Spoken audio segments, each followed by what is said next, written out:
అసలు ఈ గోరుచిక్కుడు చూడక ఎన్ని నెలలు అవుతుందో తెలీదు.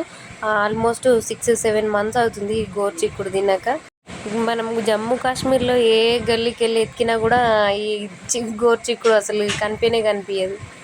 మళ్ళీ ఇంటికి వచ్చిన తర్వాతనే చూస్తున్నా, ఇక్కడ ఇంటి ముందుకు అమ్మడానికి వస్తే అమ్మ తీసుకొచ్చింది.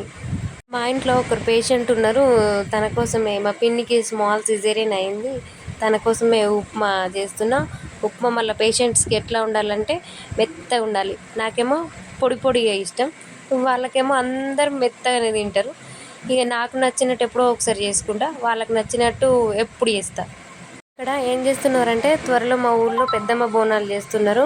ఆ పెద్దమ్మ తల్లికి కావాల్సిన ప్రసాదానికి సంబంధించిన ఐటమ్స్ అన్నీ ప్రతి ఇంటి నుండి కొన్ని ఐటమ్స్ అన్నీ ప్రతి ఇంటి నుండి తీసుకెళ్తారు. ప్రతి ముదిరాజు ఇంటికి వెళ్తారు. దీన్ని జోగెత్తడం అంటారు.